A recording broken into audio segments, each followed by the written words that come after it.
हे चिदान देगा देवा तुझा विसर भावा तुझा विसर भावा तुझा विसर भावा हे चिदान देगा देवा तुझा विसर भावा तुझा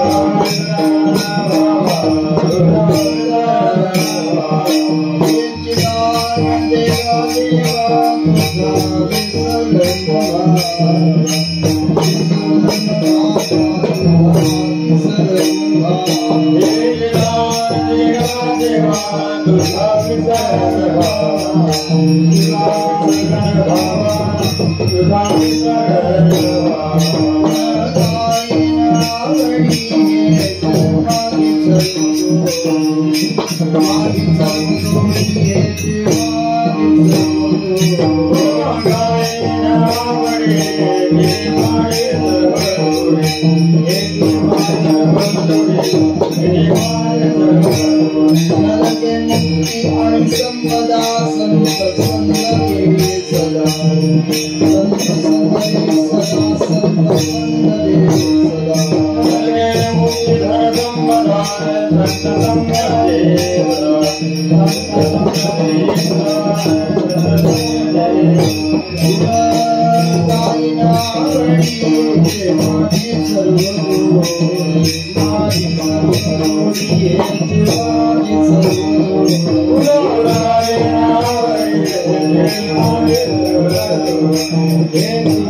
नलगे मुक्ती आणि संपदा. काही ठिकाणी धन संपदा आणि संपदा.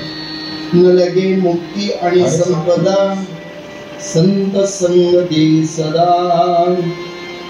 गुणगायीन आवडी हीच माझी सर्वदुडे.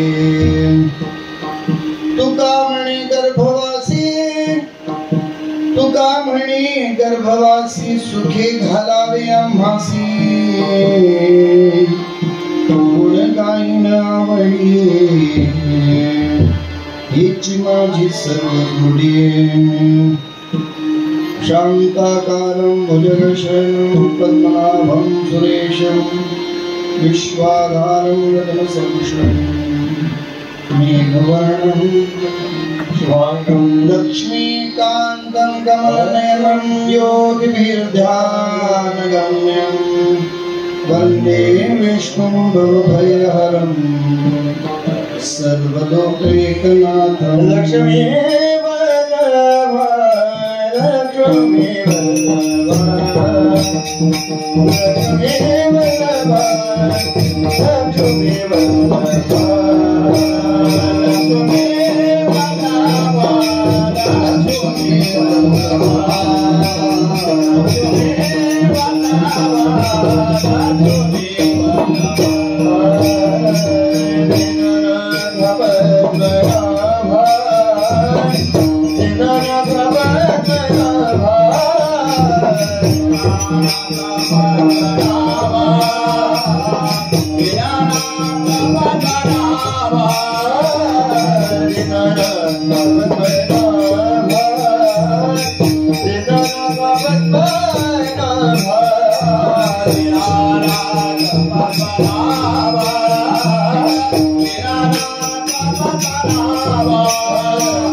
लक्ष्मी वल्लभा दीनानाथा पद्मनाभा सुखवसी तुझे पाली नजर घेणे दैव.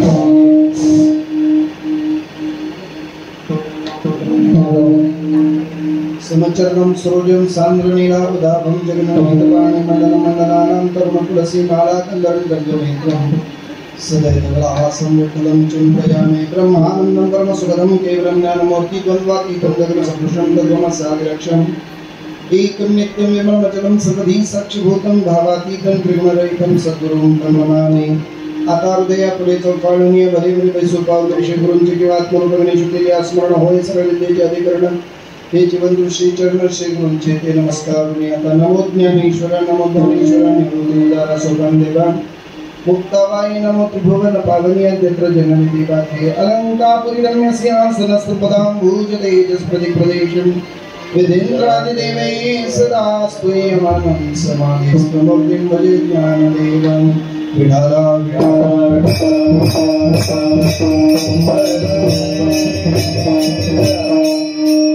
निचिदानंदे का देवा तुझा दे शरण व्हावा गुणगायी नावडी हीच माझी सर्वजोड. प्रेमळ संत सजन आपणा सर्वांच्या आता भगवचंद्र प्रवृत्ती कार्यक्रमाच्या अंतर्गत नियोजित सेवेअंतर्गत निवडलेला जो अभंग देवचे सुप्रसिद्ध सर्व जगतमध्ये जगद्गुरु श्रीमंत तुकोबाराय त्यापैकी न विसरणारा त्याचा कधीही विसर पडत नाही असा अभंग न करता आपोआप पाठ झालेला अभंग. कोणत्याही कार्यक्रमाची सांगता या अभंगाकडे आलं तो कार्यक्रमाची सांगता होते. त्यामुळे हा अभंग सुरुवातीचा आणि शेवटचा अभंग लक्षात राहतो. आणि विशेषत्वाने कार्यक्रमाचा प्रस्तुतीकरणच असं असतं. सुरुवातीचा संवाद आणि अंतिम संवाद माणसाच्या डोक्यात असतो. मधलं तुम्ही किती सांगितलं तरी त्याचा काही उपयोग होत नाही. जाता जाता ते कानात सांगितलं जातं ते महत्वाचं असतं. आता ते कितपत ऐकायचं आणि आत्मसात करायचं हे फार कठीण भाग आहे. मी हे अभंग निवडताना माझ्या मनामध्ये हा भाव निर्माण झालेला म्हणून मी तुम्हाला स्पष्ट करतो. हा अभंग ऐकायचं नाही, हा अभंग सोडवायचा नाही, हा अभंग पाहायचा नाही, हा अभंग जगायचा. वाक्य कळलं तुम्हाला? हा अभंग जगायचा. या अभंग आपल्याशी जोडा आणि आपल्याला जगता येतं का बघूया. बघा पाहिजे म्हणा कधीतरी देवाच्या समोर उभं राहून, तुझा जमतंय का बघा. या वर्षी आम्ही तो सप्ताह केला की याच्यानंतर पुढल्या वर्षाशिवाय तुझा विसर काय आठवणच नाही, विसर पडण्याचं काय विसरच आहे. जगता येते काय बघूया. आम्हाला कोणत्याही व्यक्तीला देवाशिवाय जगता येऊ नये किंवा त्याचा विसर पडू नये हे समस्त वारकऱ्याची प्रार्थना आहे बरं का. आणि ही मागणी जरी असली, ही प्रार्थना जरी असली, याला क्षेमपर अभंग म्हणतात बरं. संप्रदायाच्या विचारांच्या वेगवेगळ्या परिसीमा आहेत, त्यापैकी याला क्षेमपर अभंग म्हणतात. क्षेमपर कधी? अप्राप्य से प्राप्य इति योग हा, योग्य से परिपालन इति क्षेम हा. एखाद्या वेळेला योग घडून येतो पण क्षेम करता येत नाही. काय म्हटलं मी बोलतो? योग जुळून येतो पण त्याचा क्षेम राहत नाही. परत बोलतो, एखाद्याला श्रीमंती येते पण ती त्याला क्षेम होत नाही. परमार्थाच्या वाटेवर आज आम्हाला ज्या ज्या गोष्टीची गरज आहे ना, ती गोष्ट तुकोबारांनी आजच्या अभंगात नाही. बघा पटलं तर मी बघाच म्हणतोय की अभंग अगदी लहान, साधा, सोपा, महाराजांनी हा का निवडला, त्याच्यापेक्षा वेगळा आम्हाला हाच जमला नाही, अजून पुढे कधी जायचं. जे सोपं असतं तेच कठीण असतं. बघेन मी तुम्हाला सांगण्याचा प्रयत्न करतो. हा क्षेमपर अभंग का? तुकोबारायांना सातत्याने भगवंताला स्मरण होते. तुकोबारायांच्या परिभाषेत बोलतो, दीन रजनी हाची धंदा गोविंदाचे. तुकोबारायांकडे जागृती, स्वप्नी, सुषुप्ती, पांडुरंग, म्हणजे सर्व काळ काय करत होते? पांडुरंग स्मरण होते. येऊन या संसारी मी तो एक जाणे हरी, नेणे अनेक काही धंदा, नित्य ध्यातसे गोविंदा. तुकोबारायचं म्हणतात म्हणजे गोविंदाचं चिंतन करत होते. इतकंच नाही, अखंड चिंतन विठोबाचे. किती चिंतन करत होते तुकोबारायांमध्ये? माझी मदत झाली छंद या नामाचा घेतला असे. म्हणजे शौचाला बसल्यानंतर सुद्धा त्यांची जीभ विठ्ठल विठ्ठल म्हणत होती. एवढे तुकोबाराय जर म्हणणारे असतील तरी तुकोबाराय म्हणतायत की तुझा नाही. कारण विचार कर कसं कठीण आहे. कारण तुकोबारायांना माहिती आहे माणसाला दिलेली बुद्धी जे काम करते त्या बुद्धीला विस्मरण हा गुणधर्म आहे. आणि बरं आहे ते आपण विसरतो, ते बरं आहे. नाही तर गेल्या वर्षी तुम्ही मला काय बोलला होता हे जर माझ्या डोक्यात ठेवलं तर मरेपर्यंत तर मी विसरलो. आणि अशा किती गोष्टी साठवायची, कोण कोण काय काय बोलला, किती किती. अरे कोण माणूस आपल्या जवळचा मेला हे जर नाही विसरलं तर काय जीवन जगणं कठीण होईल ना. झालेले अपमान आम्हाला नाही विसरता आले, जगणं कठीण होईल. मान सन्मानाने आम्हाला स्वीकारायची सवय असेल तर ते जगणं कठीण होईल. म्हणून विसरणं हे पण बरं आहे, चांगलं आहे. पण कुठल्या गोष्टीचं विस्मरण व्हावं आणि कुठल्या गोष्टीचं स्मरण होऊ नये. कल्पना करा, विस्मरण व्हावं, काही गोष्टीचं विस्मरण व्हावं पण काही गोष्टीचं विस्मरण होऊ नये. पैकी देवा तुझा विसर न व्हावा. समजा झालं तर महाराज म्हणतात झालं तर विसरली तया पचतील खाली. एकच रेषा भास भरपूर आहे आपल्याला. जी माणसं देवाला विसरली थोर झाली हानी. म्हणजे हानी होऊ नये असं ज्यांना वाटत असेल त्यांनी देवाचं काय करा? स्मरण करा. बरोबर की नाही? म्हणजे विस्मरण होता कामा नये, त्याचं स्मरण झालं पाहिजे. ही जबाबदारी कोणाची? आपली की देवाची?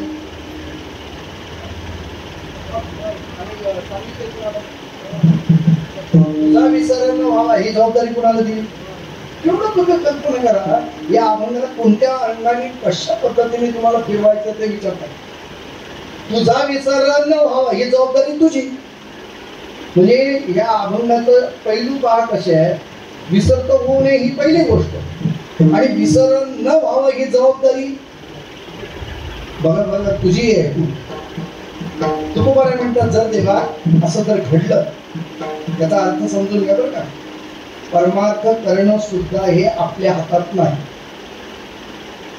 संसार जसा देवाच्या ताब्यात आहे तसा परमार्थ ही देवाच्याच अस्तित्वाने चालतं, त्याच्याच प्रयत्नाने, त्याच्याच. म्हणून तर तुकोबाराय म्हणतात, तुका म्हणलं आता मज साह्य येथे करावे देवा, तुझी घेई सेवा सकळ गोवा उगवणी.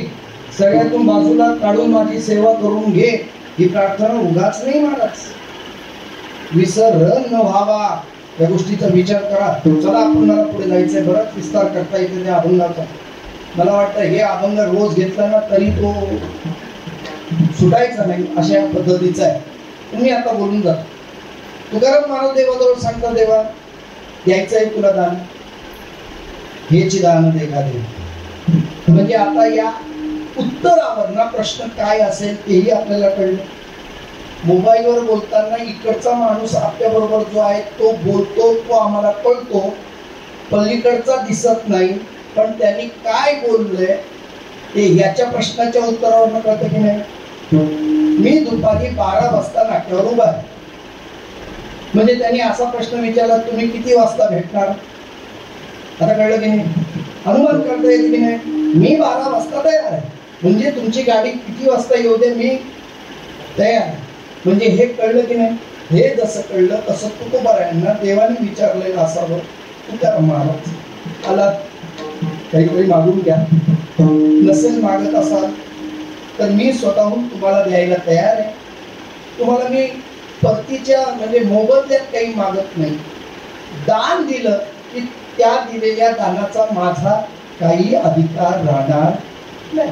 दान दिलं की नाही, माझा काही अधिकार राहणार नाही. मग दान दिल्यानंतर तुम्ही त्याचा कसाही वापर करू शकता. पण तुकोबारायांना विचारलं असेल काही दान देऊ का. तुकाराम महाराज म्हणाले, देवा तू दातृत्वात मध्ये 1 नंबर आहेस. देवा तुझे औदार्य स्वतंत्र, देताना मनसी पात्रा पात्र, कैबल्य ऐसे पवित्र जे वैद्य सिद्धी झाले. अरे मारायला आलेल्या पुतळ्या राक्षसींना सुद्धा तू सायुज्यता मुक्ती दिलीस, तुझं औदार्य वेगळं. मुष्टीभर पोयासाठी बोला ना गाव, तुला काय मुठभर पोयात काय सोन्याचं गाव, हे काय बरोबर आहे तरी जमते काय. पण तुला वाटलं ना तू द्यावं म्हणून, काही तुझ्या मनात काय असेल ते तुझं तुला माहिती. आणि देवाच्या मनातलं काही कुणाला कळलं नाही म्हणून त्या जनाबाईनं सुद्धा त्याला शिव्या दिली. धुंद झाला तुझा काय देशील, तुझं काय तुला. हा पुण्यवंत पाताळ लोकी नेला,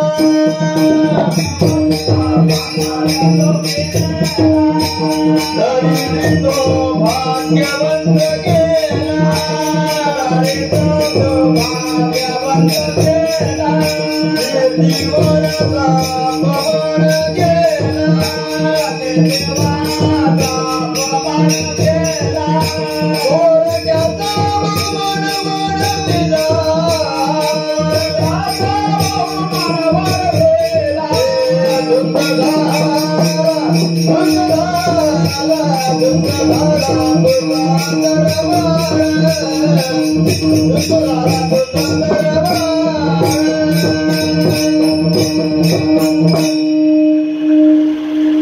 जनाबाईचा अभंग पाहून घ्या. या अभंगात एक रहस्य दडले. एवढी उदाहरणं आहेत की हे अभंग सोडवायला गेलं तर बाकी काहीच करायलाच नाही. एक अभंगाचं चिंतन करा, फार विस्तार करत नाही. तुकोबारायांनी म्हणजे इथं सांगायचंय, देवा तुला द्यायचंय ना, तुझं औदार्य स्वतंत्र, तुला जे वाटतं ते दे. पण आता अशी आमची इच्छा आहे, तुला जे वाटतं ते देण्यापेक्षा आम्हाला काय हवं ते दे. तुला द्यायचंच आहे ना, मग आम्हाला जे हवं तर दे. तुला वाटतं म्हणून का देतोस. एखादी गोष्ट तुला वाटली म्हणून तू जर द्यायला लागलास, ज्या गोष्टीची मला गरज नाही ती गोष्ट तुम्हाला देऊन उपयोग काय. मला दातच नाही आणि तुम्ही चणे दिले, ठीक आहे मस्त खा, जमतील ना? अरे दात नव्हते तेव्हा चणे आले, जेव्हा चणे होते तेव्हा काही व्यवस्थित नाही. मग कशाला, माझी गरज नाहीये ना, म्हणून मी तुम्हाला सांगतोय, मी सांगतो ते हेची चकारात्मक आहे, चा ची चे हे षष्टी प्रत्यय आहे. मला हेच दान दे, कारण तू देण्यामध्ये अस्वतंत्र आहेस. द्यायचं तर हेच दान दे. काय? तुझा विसरण व्हावा. हे तुकोबारायांनी त्यांच्याकरता न मागितलेलं, हे फक्त तुमच्या आणि माझ्यासाठी लक्षात ठेवायचं. मी मगाशी पुन्हा एकदा सुरुवातीला बोललोय, अभंग सोडवायचा नाही, अभंग पाठ करायचं नाही, अभंग जगायचं. बघू आपण त्याच्यामध्ये विसर पडला नाही पाहिजे. मी कधी कधी ते तंबाखू खाणारे नसतील ना तुमच्याकडे, बघा मी कधी कधी त्यांना मानतो. का मानतो ते पण सांगतो. अगदी 1 तास झाला ना की त्यांना त्या तंबाखू खायची काय येते, शब्द चांगला आहे हो, हा तलप येते. तलप बसलेल्या सगळ्यांसहित बोलतो आणि माझ्यासहित बोलतो. आम्हा वारकऱ्याला सुद्धा 1 तासाने का होईल तंबाखूची नाही, पण देवाचं आठवण केली नाही, त्याचं नाव घेतलं नाही, याची काय आली पाहिजे. बघा जमते का आपल्याला. म्हणून म्हटलं ना, हा अभंग जगायचा. तुझा विसर, त्या माणसानं झोपेला सुद्धा झोपता झोपता पण नाही, सकाळी उठलं तर आठवण त्याचीच. पहिलं उठल्या उठल्या त्या उशाला लागतात. काय डबी असायची कुलूप, तसं उठल्या उठल्या देवाचं काय आलं पाहिजे, तुझा विसर न व्हावा, हे जमलं पाहिजे. तुकोबाराय म्हणतात, देवा तुझा खरंच विसर नाही ना पडला, तर माझी क्रिया सांगेल. गुण गाईन आवडी आवडी, मी तुझं गुणगान गाईन. पण कसं, कुणी सांगितलंय म्हणून माळ घातलेस तू म्हण म्हणून असं नाही. आवडी परमार्थ आहे, आवडीचा आहे. विधीचा परमार्थ टिकत नाही आणि आवडीचा परमार्थ सुटत नाही. कळलं वाक्य? विधीचा परमार्थ टिकत नाही. सत्यनारायणची महापूजा झाली, रात्री एकदा ती संगता झाली, दुसऱ्या दिवशी भटजी येत नाही तर अक्षरा देऊन जातो उत्तर पुढे. दुपारी सकाळच्या दुसऱ्या दिवशी ते विसर्जन. तो विधीचा परमार्थ नाही टिकत, आवडीचा परमार्थ सुटत नाही. पण तुझा विसर न व्हावा यासाठी मी काय करेन, गुण गाईन आवड. आणि हेच माझी, हे जमते काय बघा. क्षमा मागून बोलतो, माझा अधिकार नाही तरी बोलतो. आम्ही कीर्तनाला आल्यानंतर आम्ही लक्ष असेल आमच्या पाठीटाकडे, दिले तर ठीक आहे, नाही दिलं तर हीच माझी, बोला बोला हीच माझी, एवढं तरी म्हणा. नाही पाकिट दिलं तर बोला नाही पाकिट आला. पण आजच्या दिवसाच्या एकादशीच्या निमित्तानं तासभर देवाच्या संगतीत, त्याच्या विषयात, त्याच्या संबंधाने गेलं, हीच माझी बोलायला पाहिजे ना. हे वारकऱ्यासाठी जगण्याकरता बोलतोय मी. मान दिला नाही दिला, कोणी नारळ दिला नाही दिला, शाल श्रीफळ दिला नाही दिलं, हीच माझी. पैसा सर्व जोडी नाहीये, भक्ती सर्व जोडी आहे, प्रेम जोडी आहे, त्याचं विस्मरण न होणं ही जोडी आहे. आणि या एकादशीच्या निमित्तानं आम्हाला निमंत्रित केलं, आम्ही तिथं आलो नाही, काही झालं ठीक आहे, आमचा पाहुणचार चांगला झाला, मला चांगला मिळाला. थांबल्यावर पण म्हणतात केव्हा नंतर शिल्लक. महाराज म्हणतात हे आमची जोडी कसली आहे. जोडी म्हणजे प्राप्ती, जोडी म्हणजे प्राप्ती. सध्या स्थितीमध्ये माणसाने संसारात कितीही जोडलं तरी सोबत येत नाही. म्हणून संसारातलं सोबत येत नाही आणि परमार्थातलं आल्याशिवाय तुम्ही आम्ही गेल्यावर आमच्या बरोबर जाईल काय, पैसा जाईल, जागा जुमला, काही गाडी घोडा नाही. पण तुम्ही केलेलं जे पाप आणि जे पुण्य हे तुमच्या आणि माझ्या सोबत आहे की नाही. कारणच आहे ना, पाप पुण्य करोनी जन्म येतो प्राणी माता नद्याला येण्याचं कारण काय? पाप पुण्य आहे. आणि हे पाप पुण्य आपल्या बरोबरच आहे. आणि अजून सांगून जातो, हे पाप पुण्य सुद्धा फार लबाड आहेत, फार हुशार आहेत. कसे हुशार आहेत माहिती? आपल्याला वाटतं ते आता येणार नाही. पंढरपुराच्या आवारात गेलो, पंचक्रोशीच्या आत गेलो, पंढरपुरात ते पाप बाहेरच थांबतात. आतमध्ये प्रवेश नाही ना तिथं, आतमध्ये प्रवेश नाही, बाहेर थांबतात. मग पंढरपुरातून एकदा बाहेर पडलो, बोला बोला बोला लोक सांगून जाऊ काय? 50 गायीच्या समोर वासराला सोडा, ती गाय वासरू कुठं जाईल? आपल्याच गायीच्या कासेला जाईल. तसं पाप आपल्याला शोधत येईल. कुठं? तू टपावर बसलायस का आत बसलायस का बाहेर बसलायस? तो बरोबर येतो, तो आपल्याच गाठीशी येणार. म्हणजे आला आपल्याला वाटत असेल हे पाप पुण्य आपल्याला सोडून जातील, नाही जात. ती जन्मोजन्मी आपल्या बरोबर फिरतं आणि ते आपल्याला सोडायला तयार नसतं, किती जरी सोडायचा प्रयत्न केला तरी. म्हणून या सगळ्या गोष्टीचा विचार करत असताना महाराज म्हणतात, आपल्या जीवनामध्ये ज्या गोष्टी क्रियाशीलतेने आहेत त्या आम्हाला कळलं पाहिजे. आमची जोडी काय, आमची प्राप्ती काय. किती वर्ष परमार्थ केला महत्वाचं नाही, केला तो कसा केला. Short but sweet. थोडं परी नेरे, थोडं करावं पण चांगलं करावं. मी असं बोलून जातो, कीर्तनकाराने वक्तव्य करावं, कीर्तनकाराने खूप चांगले अभंग सोडवावे, खूप अभ्यास करावा. याही पेक्षा मी बोलू का? त्याला एवढा विषय नाही आहे. कीर्तनकार नुसतं पाठांतर करेल, वाचन करत जाईल, हा ग्रंथ उघड तो ग्रंथ उघड, त्याच्या मागे शोध, याच्या मागे शोध. पण काही मंडळी अशी आहेत ना, काही परमार्थ नसेल पण रामकृष्ण मुखातून जात नाही. कुठल्या बसल्या वारकऱ्याच्या त्या तोंडामध्ये काय आहे? रामकृष्ण आहे. म्हणून एक समजून जातो का, आतापर्यंत तुकोबारायांनी महाराजांना साष्टांग दंडवत घाला असं नाही म्हटलं, पण वारकऱ्याच्या पायावर दंडवत किंवा दंडवत आचार्या एवढं सांगितलं. एक तर दंडवत आचार्य किंवा या संतांच्या पायावर माझं काय आहे? मस्तक माझा पायावर घ्या, वार करी संतांना, वार करी संतांना, वार करी संतांना,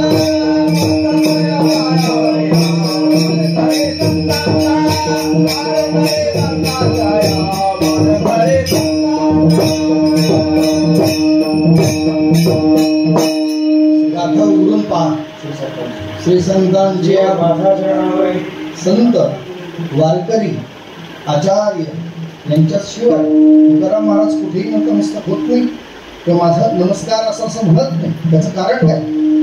कारण महाराजांचं तर नावच उल्लेख नाही होता. सगळ्या महाराजांनी लक्षात ठेवा. खरंच सांगितलं वारकरी व्हावं. वारकरी तो वारकरी काय करतो? दिवस रात्र त्याची फक्त भक्ती करतो, नामस्मरण करतो. आणि त्याचं एक ब्रीद वाक्य आहे वारकऱ्याचं, देव देईल ते खावं, देव ठेवील तसं राहावं, आणि देव नेईल तेव्हा देव ठेवलं कैसे राहावे, देव ठेवलं कैसे राहावे,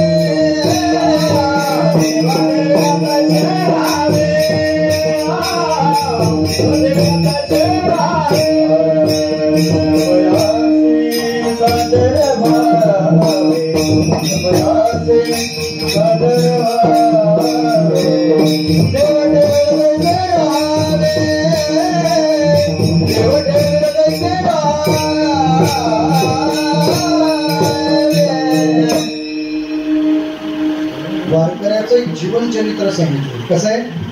देव देईल ते खावं, देव ठेवील तसं रावण, देव नेईल तेव्हा. किती सोपं सांगितलं. वेदांत वेगळं काय.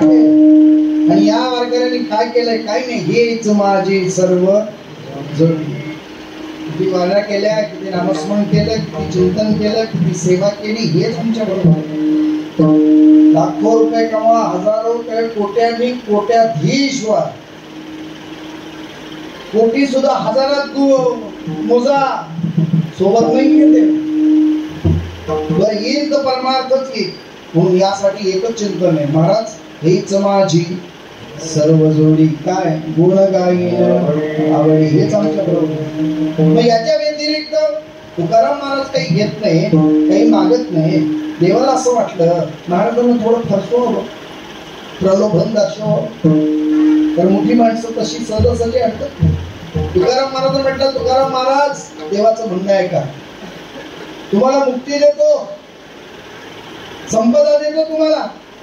बघा, मुक्ती तर तुम्हाला कधी कुठे मिळणारच नाही, पण मी देईन, मी देतो.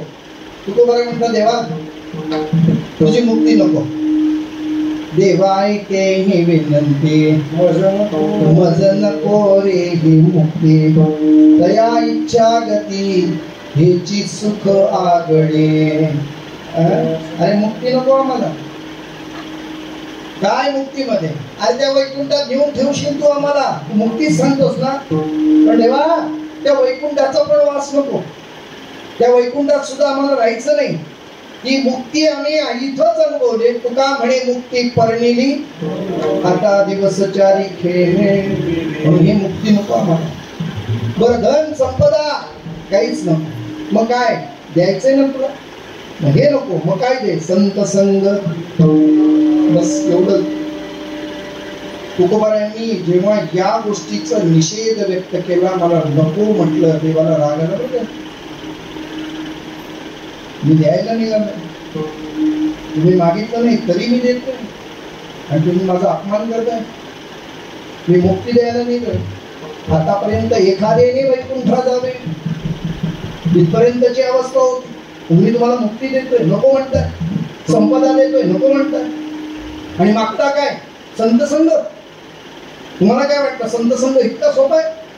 त्यासाठी परत जन्म घ्यावा लागेल.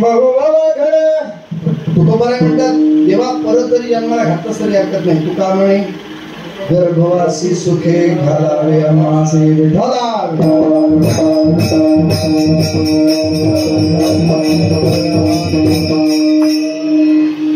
अभंगाचा बहुतांशी सार काढण्याचा प्रयत्न त्याच्यामध्ये उल्लेखित केला. बघूया या अभंगाकडे चिंतन करण्यापूर्वी वास्तविक आपल्या सर्वांच्या श्रद्धेचं एक भगवान महाविष्णूचं हे मंदिर,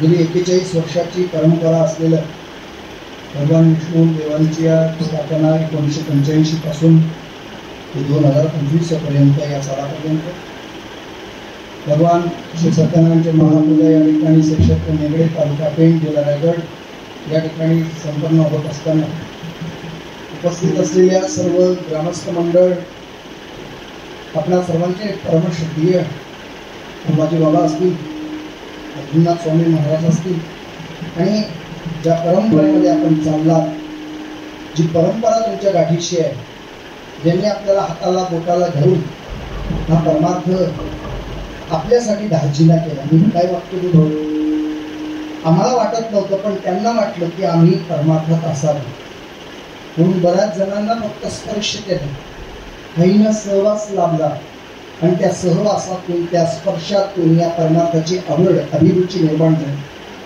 तसे काही पाडा कमी मोठा नाही. किती पाडे आहेत त्याच्यात?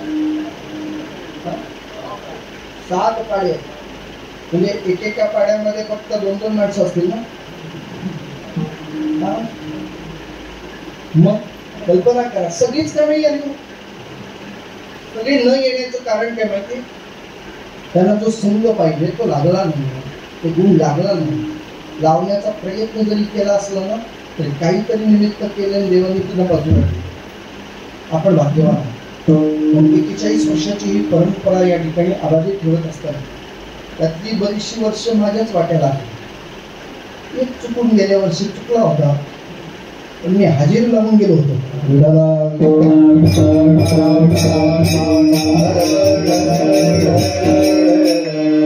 कशी चुकली होती काय तारीख मलाही आता आठवत नाही, पण जुन्या डायरीमध्ये लिहून ठेवलेली, नोंद केलेली.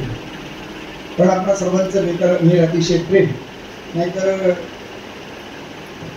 भिकाजी महाराज एकदा बुवा आपल्या कार्यक्रमाला आला नाही की त्याला जी काट मारतात ते परत त्यांनी तोंड दाखवायचं नाही. पण या ग्रामस्थ निगड्या परिसरातील आपले सगळे श्रद्धेय मंडळी, आपण खूप प्रेमाची मंडळी आहात आणि मला असं वाटतं बरं का, क्षमा असावी पण माझा आग्रह नाही, अशी चूक होऊ पण नाही, पण झाली तर पोटाशी घ्यावं. चुकलं तरी ते आपलंच आहे असं जर समजलं ना तर ती चूक वाटत नाही, पण ते परत समजून जर केलं तर ती मोठी चूक ठरू शकते. म्हणून मी एक वाक्य बोलतो, चुकलेलं आपलं असलं ना की सगळं माफ असतं. काय म्हटलं? आपलं म्हणून चुकलं असेल ना तर माफ असतं, फक्त त्याच्याजवळ प्रेम पाहिजे. बघायचं मी लगेच उदाहरण देतो. दुपारच्या भर उन्हातून, एवढ्या उन्हातून माणूस सायकलवर आला, गल्लीमध्ये आपली सायकल लावली, घरामध्ये शिरला, आईनं तांब्याभर पाणी दिलं, पोरानं पाय धुतले, हात तोंड धुतलं, येऊन जेवायला बसला. जेवायला पहिला घास तोंडात घातला आणि अगदी ताट भिरकावून टाकलं. एक तर उन्हातून तापून आलेला, ते जेवण काही बरोबर झालं नव्हतं. एक घास नुसतं तोंडात गेल्याबरोबर एवढं राग आला होता की बस विचारू नका. टाकून दिल्याबरोबर तू म्हणाला, एवढ्या काही समोर आहे, काय झालं रे बाळा? एक टायमाचं जेवण सुद्धा तुम्हाला नीट देता येत नाही. उन्हातानातून दिवस रात्र भटकायचं, कष्ट करायचंय आणि घासभर तोंडामध्ये जायचं ते सुद्धा तुम्हाला नीट बनवता येत नाही. कसली जेवण करताना पुढं लक्ष असतं तुमचं नाही, काय काय असं करून तुला बोलायला लागलं. आई म्हणाली, अरे बाळा मी आज त्या उत्तर कार्याला गेले होते, पण मी तिथंच जेवण आले. आज मी जेवण बनवलं नाही, आज तुझ्या बायकोनी जेवण बनवलं. आता कळलं काय? लांब गेलेला ताट पुढे घेतला. आई विचारते काय झालं? नाही काही नाही, थोडं मीठ जास्त झालं. कशामध्ये? प्रेम असल्या कारणाने हे सगळं काय फक्त प्रेम असलं पाहिजे. तसं देवावर, त्या व्यक्तीवर आपलं प्रेम असलं की ते सगळं माफ. चला मी येतो, मी माझ्या मूळ अभंगाच्या चिंतनाकडे. म्हणून मगाशी बोललो, हा अभ्यासाचा अभंग. तुम्ही कसं पाहता याच्यावर अवलंबून. सोपं वाटतं की नाही अभंग? सगळ्यांना आवडतं की नाही? हा अभंग सगळ्यांना आवडतो की नाही? का आवडतो? याच्यानंतर जय विठ्ठल, लगेच चहा नाश्ता काय असेल मिळतं. हा अभंग आवडीचं. पण या अभंगाचं एक वैशिष्ट्य समोर जातं. दिसायला जितका सोपा आहे तेवढा तो कसा आहे कठीण. यातलं एक तरी आपल्या बाजूला लागते का बघा. मी तरी शंका घेतो, माझ्या जीवनातल्या साक्षीपणे विचार करतो, एवढ्या वर्षाच्या परमात्म्यामध्ये यातलं एकही गुणाला माझ्या जवळ आलेली नाही. तुझा विसर न व्हावा असं म्हटलं तर कितीतरी वेळा विसर पडला. असं होऊ शकत. तर गुणगायीना आवडी माणसं म्हणतात, 11च्या पुढे जाऊ नका हो. तसं गुणगायीना आवडी हा हिचं माझी सर्व जोडी. आम्ही काय प्राप्ती करायची हे तर आम्हाला कळलं नाही. बहुत सुकृताची आणि हीच माझी सर्व जोडी. कळते तुम्हाला? उपक्रम आणि उपसंहार.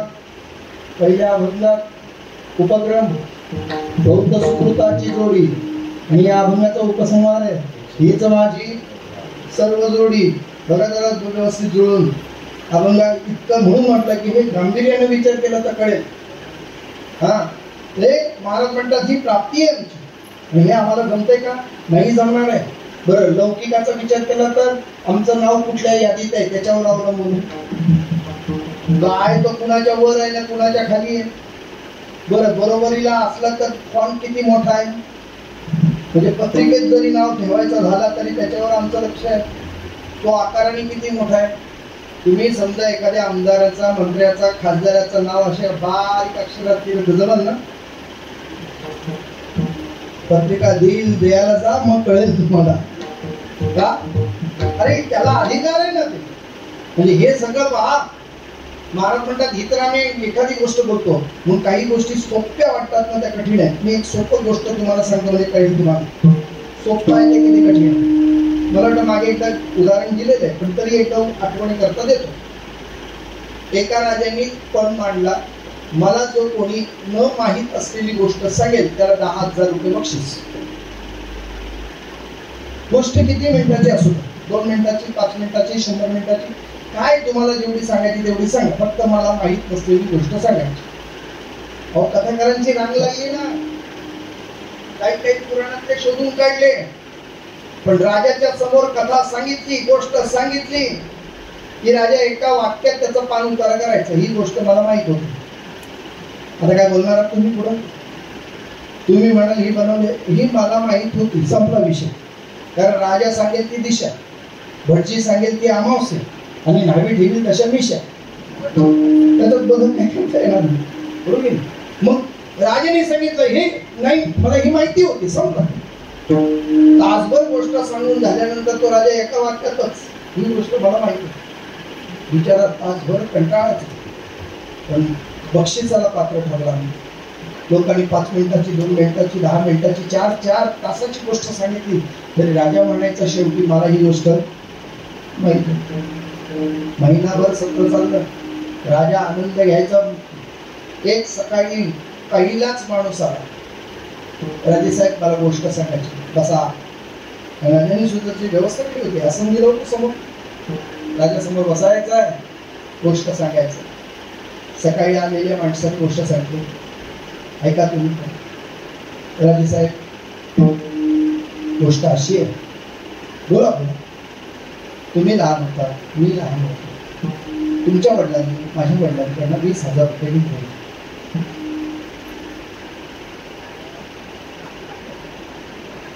तुम्ही बघू नका, हो गोष्ट संपली. गोष्ट काय, गोष्ट काय आहे? तुम्ही लहान होता, मी लहान होतो, तेव्हा तुमच्या वडिलांनी माझ्या वडिलांकडनं 20,000 रुपये घेतले. काय बोलेल का? बोला बोला.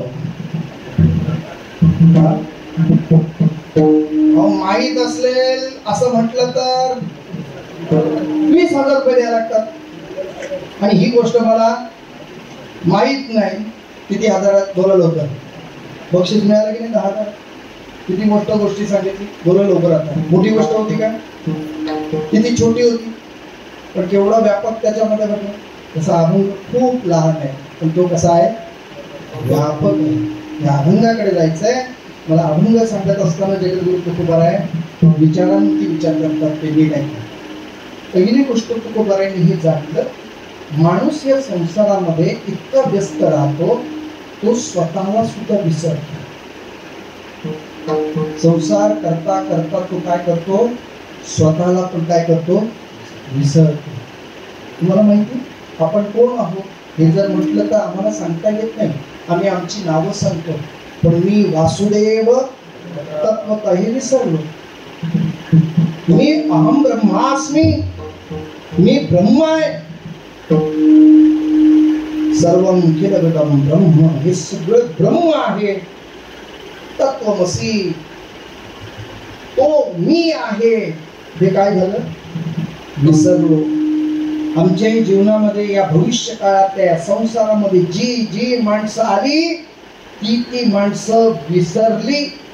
हे आतापर्यंत नियम आहे, आणि संसार हा तुम्हाला आणि मला विसरायला भाग पडतो. म्हणून तुकोबाराय वारंवार सांगतात, तुका म्हणे तुझा न पडो विसर, दुःखाचे डोंगर झाले तरी तुझा विसर पडू देऊ नकोस. जर पाडायचंच असेल तर देहाचा विसर पाडे, तुझा नाही, या देहाचा विसर पाड, तुझा विसर पाडू नकोस. का? त्याचं कारण तुकोबारांना माहिती होतं, जी जी माणसं देवाला विसरली त्याच्या माणसांचे काय हाल झाले. महाराजांनी त्याची उदाहरणं सांगितली. मला आता विस्तार करायचा नाही, मी फक्त तुमच्याने माझ्यासाठी फक्त बोलून जातो. हे तुकोबारांच्या लक्षात होतं, माणसं विसरणार आहेत, संसारामध्ये गर्क होणार आहेत, स्वतःला विसरतात. माणसं जेवायला पण विसरतात. घरात ती माणसं सांगतात जेवून घे बाबा, नुसता रात्रंदिवस त्या पैशाच्या माग लागून जरा जेवायचं तरी बघ.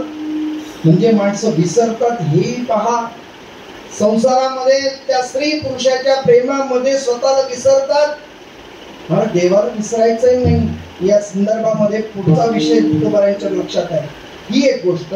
दुसरी गोष्ट, जीवनामध्ये तुम्हाला आणि मला पहिलं विसरणे भाग सांगितलं. आता दुसरी गोष्ट आहे का, तुमचा आणि माझा उद्धार जर कशाने होत असेल तर भगवंताच्या गुणानुवादाने होतो. देवाचं गुण गायलं की देवाचं तत् स्वरूप आम्हाला कळतं. नवे नवे जगात गुणवंत या जगात फक्त देवच आहे, बाकी सगळे गुणवंत म्हणता येत नाही. आम्हाला जे गुण वाटतात ते त्या तत्सम विचाराचे असतात म्हणून गुण. नाही तर आमच्या गुणापेक्षा अवगुणच आमचे काय आहे जास्त आहे. मी अवगुणी अन्या ही तुकोबारांची परिभाषा आहे का, कठीण आहे ते. म्हणून मी परत सांगतो, एक देवाचं गुण गायला पाहिजे, ही दुसरी बाजू. त्या गुणाव्यतिरिक्त इतर गोष्टीची प्राप्ती नसावी, इच्छा जाळून टाकावी, ही तिसरी गोष्ट आहे.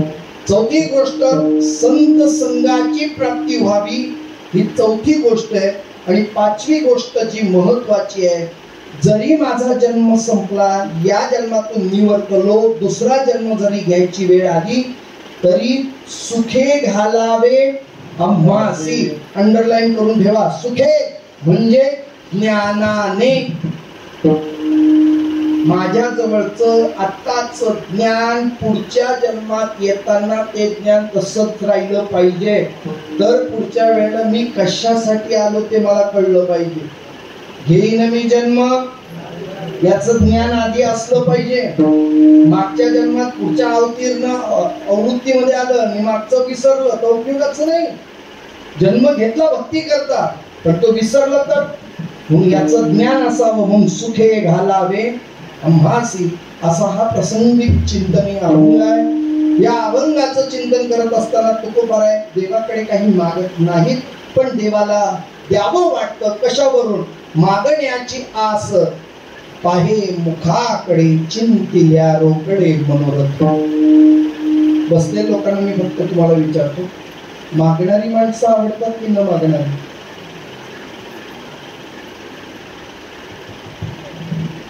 बोला ना, मागणारी माणसं आवडतात की न मागणारी?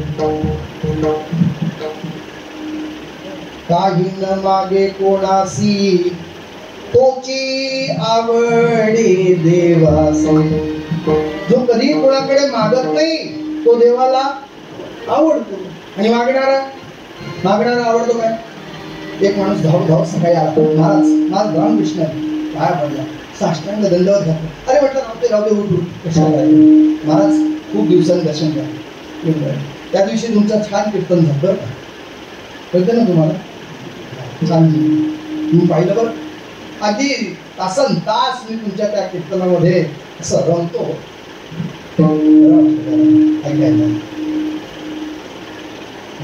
मलाच थोडीशी समस्या आहे.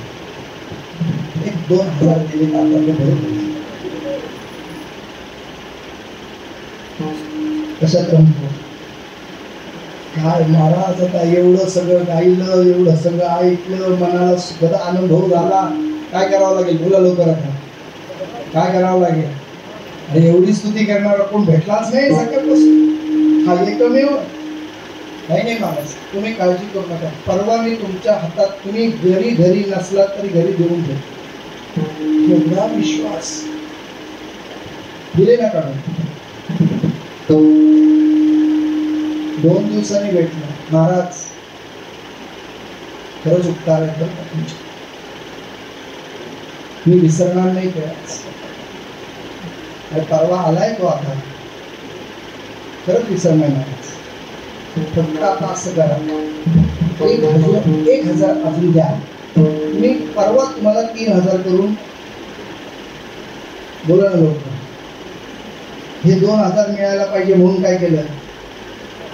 बोलत चला तुम्ही लवकर. त्या 1,000 दिले का परवा मिळणार आहेत ना? परवा पुन्हा मिळाला, आता भेटला तर कळलं असेल तुम्हाला. महाराज अजिबात तुम्ही टेन्शन घेण्याची गरज नाही. 2 दिवसात माझं काम नक्कीच होणार आहे. फक्त त्याला पैसे दिल्याशिवाय तो बिल काढणार नाही. फक्त 2,000 कमी पडले. तुम्ही बरोबर बाकी सगळी जमा केले तेवढे 2,000 द्या. ते तुम्हाला पुढच्या 2 दिवसांनी म्हणजे परवा तुम्हाला 5,000 लक्षात येतं ना तुमच्या सगळ्या. त्याच्या 3 दिवसांनी परत रस्त्यात दिसला. आता काय? त्याला बघितल्या गाडी वळवून मी नागोठण्याकडे गेली. का तो देईल तर देईल, पण आता घेतल्याशिवाय राहणार नाही. बरं, अशी काही माणसं असतात की पोटात शिरतात, तुम्हाला बोलून देत नाही, तुम्हाला कळणार सुद्धा नाही पैसे घेतले. बरं, परवा देतो करता कारण त्याची पर्वा करत नाही, पण परवा देतो. कळतंय ना तुम्हाला? देण्याची पर्वा नाही, पण परवा देतो म्हणतात. अशी माणसं भेटतात. अशी माणसं समोर भेटली की माणसं तोंड बनवतात. तसं विचार करा, देवाच्या जवळ दर्शनाला जाणारी माणसं लिस्ट घेऊनच जातात. देव मान असं विचार करत असतो, काय आता हा काय मागेल मी काय नाही. बरं, मागणारी माणसं सुद्धा कधी कधी एवढी हुशार असतात ना, बस देवा तुझ्याकडे काही मागत नाही, आंधळा मागतोय बरं का देवाकडे, काही नाही मागत देवा, माझी इच्छाच नाही.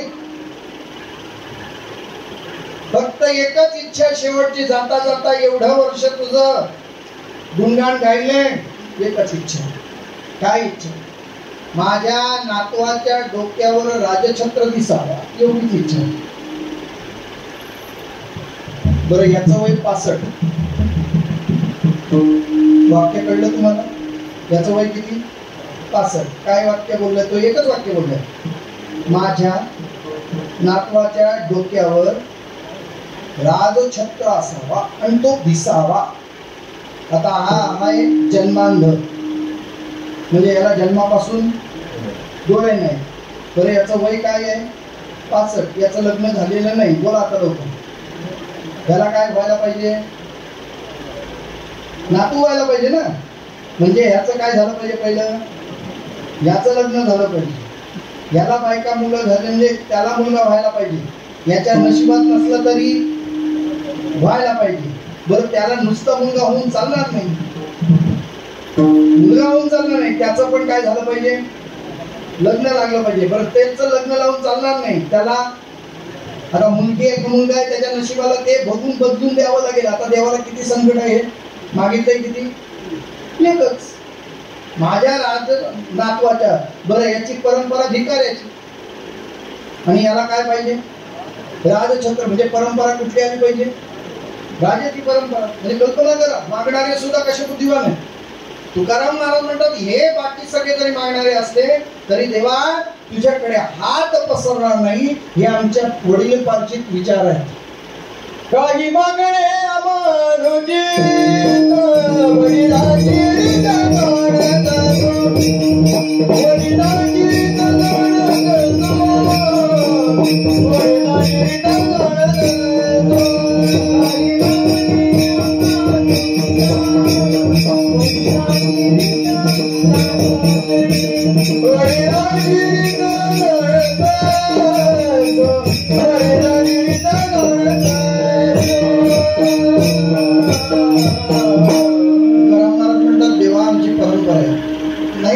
देवाकडे हात नाही पसरायचे.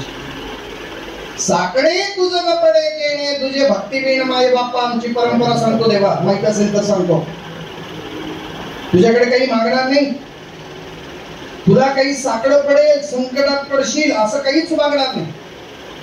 तू मागायचं असलं तर असं मागू की जे मागणं आम्हाला भक्तीसाठी द्योतक असेल, मार्गदर्शक असेल, गरज असेल त्याची.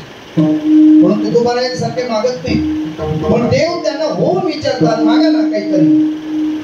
कधी कधी कसं असतं माहिती, एक वेळ व्यवहार केलेला चांगला असतो. मी कधी कधी ते मानतो त्या महाराजांना. काय जे सांगतात ना, 40,000, 50,000, 75,000, बरं आहे ते व्यवहाराचं. नाही सांगितलं ना की मोठी अडचण असते. देव फसला ना तिथं.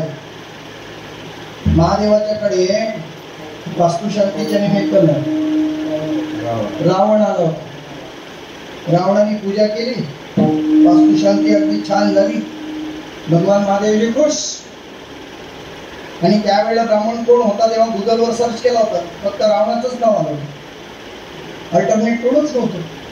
त्यावेळेला गुगल होता की नाही माहिती नाही, पण सर्चिंगला तोच. मग काय, अगोदर काही बोली भाषा झाली नाही, मंत्र्यांनी त्याच्याशी काही संवाद साधला नाही. किती रुपये तुमचं मानधन आहे ते काही विचारलं नाही. सुपाऱ्या तुम्ही आणणार का पान तुम्ही आणणार काही विचारलं नाही. यादी काय दिली की नाही दिली, पण सगळी तयारी भगवान महादेवाच्या इथं वास्तुशांती. मग सगळी जगीय तयारी जगीय तयारीमध्ये रामानी मंत्रोच्चार अतिशय स्पष्ट आणि शुद्ध केले. भगवान महादेवजी प्रसन्न आहे आणि विचारलं बोला तुमचं मानधन कोण आहे, किती द्यायचं. रावणाने सांगितलं काही नाही, ज्या बंगल्यात तुम्ही राहायला जाणार आहे तो बंगला फक्त माझ्या नावात करा, मला बाकी काय नाही. कोणी सांगितलं? कोणाला? भगवान महादेवाला. काय सांगितलं? ज्या घराची वास्तुशांती केलीत ना तो बंगला काय करा. तो काय बंगला साधा होता काय होती ती? सोन्याची लंका दिली ना महादेवानी. म्हणजे हिशोब केलेला बरा असतो वेळ आली काय बाबा तुम्ही किती येणार जाण्या येण्याचे, तुमच्या बरोबर कोण कोण येणार ते कधी कधी बरं असतं. नाही बोललो तर मग प्रश्न देवालाही वाटला असा याला सांगितलेलं विचारलेलं बरं असतं. पण तुकोबाराय देवाजवळ जेव्हा गेले तुकाराम महाराज काहीच मागत नाही काहीच मागत नाही काहीच मागत नाही असं जेव्हा बघितल्यानंतर देवाला असं वाटतं असं कसं काहीतरी मागायची सवय असते माणसाला, पण काही मागत नाही याचा अर्थ काय? तुकाराम महाराजांना देवाने सांगितलं मागा ना, नसेल तर मग इच्छा व्यक्त करतो, मला तुम्हाला काहीतरी द्यायचं. देवाने सांगितलं मला तुम्हाला द्यायचंच, काही बोला मी देणार, तुम्ही मागा नाही तर नका मागू, आता मी माझ्याहून तुम्हाला देणार. देव द्यायला तयार झाला, ही मानसिकता तयार झाली म्हणजे देव प्रसन्न झालाय, एवढं लक्षात घ्या. म्हणजे कोणतीही गोष्ट प्राप्त करण्यापूर्वी तो संतोषोनी, हे शब्द लक्षात ठेवा. आता विश्वात्मके पुढे येणे वाग्यज्ञे तोषावे, पुढे तोषोनी मद द्यावे. बसायला तसं तुकोबार आहे, देवाच्या समोर उभे आहे, देव संतुष्ट झालाय, तोषोनी सांगतोय मागा काय, म्हणून मागा काहीतरी. तुकाराम महाराज मागत नाही, शेवटी देवाने म्हटलं असं नका करू, मी तुम्हाला स्वतःहून देतोय, हवं तर तुम्हाला दान देतो, त्याच्या मोबदल्यात काही मागत नाही, दान देतो. दान दिल्यानंतर काही करता येत नाही, एवढं लक्षात ठेवा. मी तुम्हाला असं विचारतो, जमलं तर बघा, ही गोष्ट सांगतो म्हणजे तुमच्या लक्षात येईल. थंडीचे दिवस होते, भयंकर थंडी, म्हणजे 2-2, 3-3 स्वेटर घातले तरी थंडी थांबत नाही. आणि अशा कडाक्याच्या थंडीत सकाळी पहाटेच्या 5 वाजता एक गृहस्थ तुमच्या समोर आला, अंगाने लटलट लटलट कापतोय तो. तुम्ही दार खिडक्या लावून पंखा बंद करून 4 गोधड्या अंगावर घेऊन झोपलात आणि त्यावेळेला 5 वाजता त्यांनी बेल वाजवली, दरवाजाची कडी उघडली, दरवाजाच्या बाहेर पाहिलं एक माणूस, लज्जा रक्षणापुरतं व्यवस्थे व्यतिरिक्त त्याच्या अंगावर काही नव्हतं. तो म्हणाला काहीतरी द्यावं. आपल्याला अंतकरणात दया काय, बाहेर थंडी लागते, विचारलं काहीच नाही. आपल्याला त्याला सांगितलं अरे बाबा तुला काही खायला पाहिजे असेल तर आता ही वेळ नाही, 4:30-5 वाजले अजून लोक उठली नाही, जेवण वगैरे पाहिजे असेल तर 9 वाजता ये, तुला पोटभर जेवण. तो म्हणतो काहीतरी द्या. लक्षात आलं की थंडी वाजते, काहीतरी द्या. तो घरात गेला माणूस, थोडा बऱ्यापैकी होता, त्यांनी कंपनीचा एक ड्रेस आणला, एक चांगला ब्लँकेट होता, तो ड्रेस आणि ब्लँकेट त्याला दिला. बिचाऱ्याने लज्जा रक्षणापुरता कमीत कमी हा लांब हाताचा शर्ट घातला, एवढी थंडीपासून बचाव होईल, ब्लँकेट दिला चांगला. त्यांनी ते सारं तुम्ही दिलेलं गुंडाळी, तसाच घराच्या बाहेर आला. कठोपनिषदामधली कथा आहे, घराच्या बाहेर आला, तुमच्या डोळ्यासमोर तुम्ही दिलेले कपडे खाली ठेवले, दरवाजा लावता लावता तुमच्या मनात आलं काय करतोय आता, कपडे घालतात त्याला ते कपडे बरोबर होतील का, ब्लँकेट कसा घेईल, काय त्याला व्यवस्थित आहे का असं बघण्यामध्ये उत्सुक का. त्याने खिशामध्ये हात घातला, एक माचीसची पेटी काढली आणि तुम्ही दिलेले कपडे काय करून टाकले, बोला बोला, पेटवले आणि त्याच्यावर हात पाय शेकवायला लागले. तुम्ही दिले काय कराल, तुम्ही बोला नको काय कराल, त्याच्यावर गुन्हा दाखल कराल, बोला ना काय करू शकता का, तुम्ही त्याला मारू शकता का, काय नाही म्हणू शकत. तुम्ही त्याला काय दिलं? दान दिलं. आता त्याने काय करायचं? म्हणजे तुम्ही आता परत तो आला तर दानच द्यावं. तुम्ही आता दरवाजा बंद करता करता पाहिलं, तुमच्या डोळ्यात देखत तुम्ही दिलेले चांगले कपडे त्यांनी जाळून टाकले. तुम्ही काही करू शकत नाही, पण मनात एक गाठ मारा.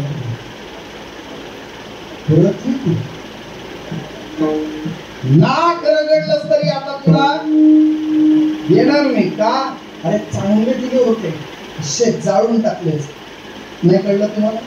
ते कपडे सोडा, हे कपडे घ्या. असलं शरीर चांगलं दिले, ही घोंगडी दिले का ना तुझी आम्हासी का दिली वांगुडी. अरे ही जरी आम्हाला दिली असतीस तरी सुद्धा आम्ही काय केलं? विषयाची चरवणी केली, आयुष्याची गाळणी. चाळण करून टाकली त्याची, पेटवून टाकलं आमचं आयुष्य, पेटवलं आमचं शरीर, पण आम्ही त्याचं भजन केलं नाही.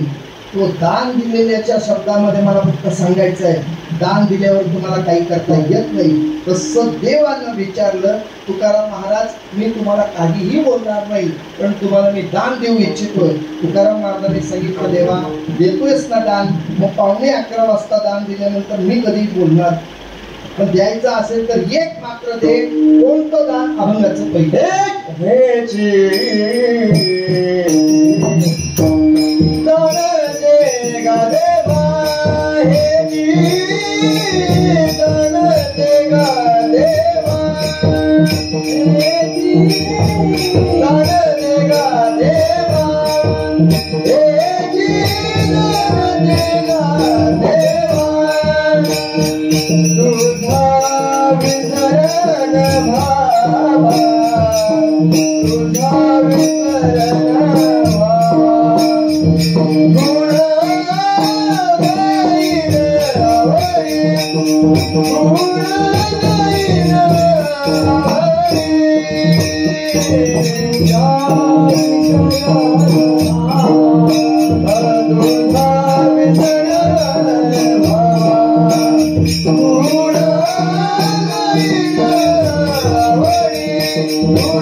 देव आपल्या जवळ कोणाला ठेवत नाही.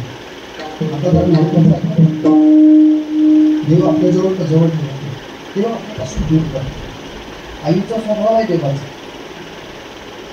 आई बाजाराला पूर्वीच्या काळी जात होती, 4-4 मुलं तिला असायची.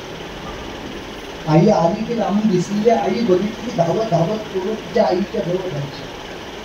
कोणी या हाताला, कोणी त्या हाताला, कोणी त्या पदराला, कोणी त्या पिशवीच्या बंधाला धरणं. आई आई आली, आई आली म्हणून घरात यायची.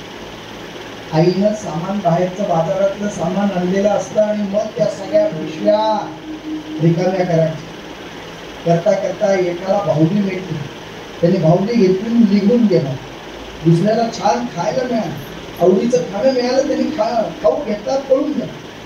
तिसऱ्याला गाडी मिळाली, ती गाडी घेतली आणि फिरवायला निघून गेला. तुमच्या लक्षात आलं नाही काय काय मिळालं? भावली पुढे, भाऊ पुढे गाडी मिळाली. चौथा होता, त्याला आई विचारते काय पाहिजे? गाडी. मग भाऊ पाहिजे, मग भावली पाहिजे, मग तू पाहिजे. आता कळलं तुला? तू पाहिजे म्हटलं काय केलं असेल आई? बोलत नाही. त्याला जवळ घेतलं, त्याला मांडीवर घेतलं, त्याला स्तनपान केलं, त्याला काहीच नको. त्याला कोण पाहिजे? फक्त काही पाहिजे. ज्याला गाडी दिली तो गाडी घेऊन गेला, ज्याला भावली दिली तो भावली घेऊन गेला, ज्याला खाऊ दिलं खाऊ घेऊन गेला. सगळे आईपासून दूर गेले आणि हा एकमेव आईच्या जवळ आहे. आईच्या जवळ असल्यामुळे सगळं मिळतंय. आई पण मिळते आणि आईने आणलेला खाऊ, बाहुली, सोडा काय असेल ते मिळते. पण कुठं राहिलं पाहिजे? आता तरी कळलं असेल ना, देवाच्या कुठं राहिलं पाहिजे. पण देव हुशार, देतो नाही असं लांबतो. पण बरीच माणसं आहे आतापर्यंत येत होती कीर्तनाला, पण आता येत नाही. तर त्यांच्या हातात आता टेम्पो आले, मग आता भाडे मारायचे.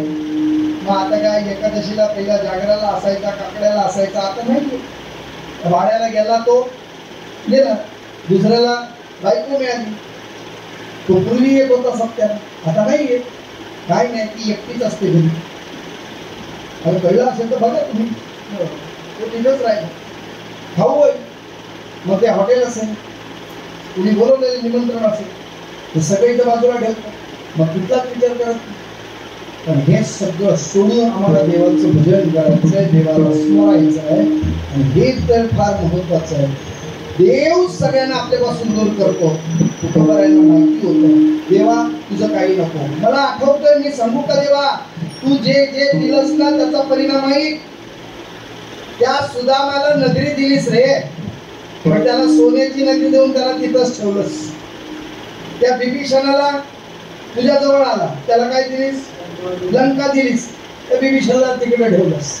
तो ध्रुव बाळ 5 वर्षाचा काय करत होता, त्याला तपश्चर्या करत तुझ्या जवळ आला. काय केलंस? अरे आडळपत दिलंस, बाजूला केलंस. म्हणून यातलं आम्हाला काहीच नको. म्हणून हे चिदान देवा देवा काय तुझा विसर न व्हावा, तुझा विसर पडू नये. विसर कसा पडतो किंवा काय होतं विसर पडल्यावर, त्याच्यासाठी 1-2 उदाहरण पटपट सांगतो आणि पुढे चलतो. पहिला विसर सांगतो तुम्हाला. मीठ कशापासून तयार होतं? कुठल्या कशापासून तयार होतं? समुद्राच्या पाणी. समुद्रात होतं काय? समुद्रात होतं नाही. समुद्राचं पाणी भरती ओटीच्या माध्यमातून अडवलेले जे वाफे तयार केले जातात, त्यामध्ये ते पाणी शिरलं जातं, मग पाणी बंद केलं जातं. त्या वाफ्यामध्ये पाणी साठलं जातं. हे पाणी त्या पाण्याला सोडतं आणि एका त्या आळीमध्ये येऊन थांबतं. सूर्याच्या उष्णतेने पाण्याची वाफ होते आणि त्याचं मीठ तयार होतं. बरं, ते मीठ तिथंच राहतं का? बोलत चला पडा. तिथं दलदल असतं, माणसाला नीट चालता येत. मग त्या गाढवाच्या पाठीवर त्याला लागतात, म्हणजे गाढवावरनं त्याची वाहतूक होते. गाढवावरनं काय निघते? हा बरोबर आहे, गाढवावरनं काय निघते? कोणाची? मिठाची. मिठाची म्हणजे कोणाची? समुद्राच्या पाण्याची. कोणत्या पाण्याची? या पाण्याला ज्यांनी सोडलं त्या पाण्याची काय निघाली? धिंड निघाली. कशावरनं? बघत चला तुम्ही, फक्त बोलत चला. बरं, ते मीठ आणलं, ते तिथं राहिलं का? नाही. ते मोठ्या मिठागरामध्ये गेलं, म्हणजे असा ढीग असतो की नाही, बघितलं असाल तुम्ही तिकडे, त्या मिठागरामध्ये गेलं. पण ते तिथंच राहिलं का? नाही. 25-50 किलोच्या पोत्यामध्ये भरलं, गाडीमध्ये लोड केलं. ही गाडी मुंबईला गेली.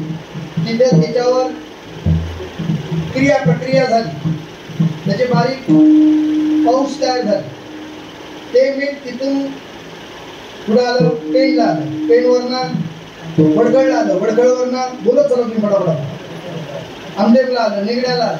ते निगड्याच्या दुकानात राहिलं का? पुढे बोला. आपल्या घरात आलं, पुढे ते बरणीत राहिलं का? नाही, पुढे बोला. जेवणात गेलं, परत तिथं राहिलं का? बोला. पोटात गेलं, परत तिथं राहिलं का? त्याची माती झाली. ही काय झाली त्याची? समुद्राच्या तुम्ही सोडून गेलेल्या पाण्याची अवस्था सांग. तसं तुम्ही आणि देवाचे काय आहोत? देवापासून काय झालो? हे अंश कधी झालो? देवापासून आम्ही काय झालो? वेगळे झालो. त्यामुळे आता आमच्या या भिंडा निघतायत ना, हे आपले अपमान होत आहेत, करावं लागतंय ना. याचं कारण काय? आम्ही त्या मुख्य प्रवाहाला काय केलं? सोडलं. म्हणून आमचे हे सगळे हाल होतात. म्हणून विसरली तया. मग आता आपल्याला जर जायचं असेल त्या मिठाची जी भिंड आहे ही त्याची अवस्था मातीपर्यंत जाते. त्याच्यापेक्षा त्या मिठाला एका साधूंनी महात्म्याने पाहिलं, अरे तू इथं कसा,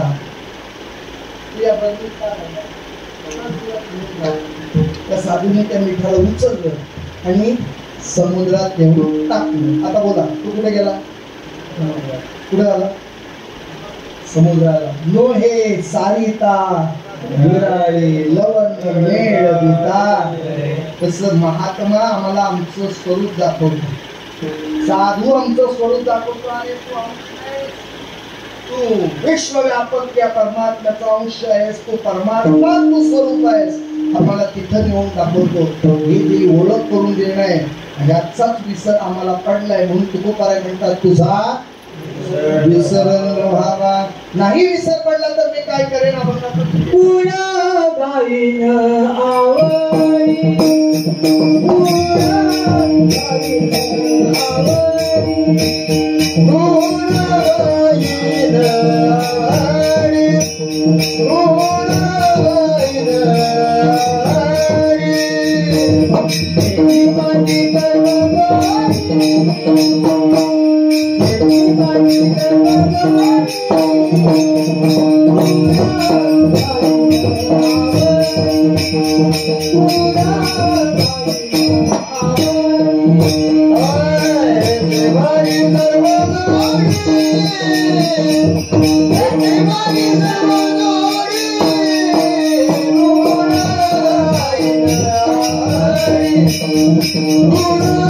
गाईन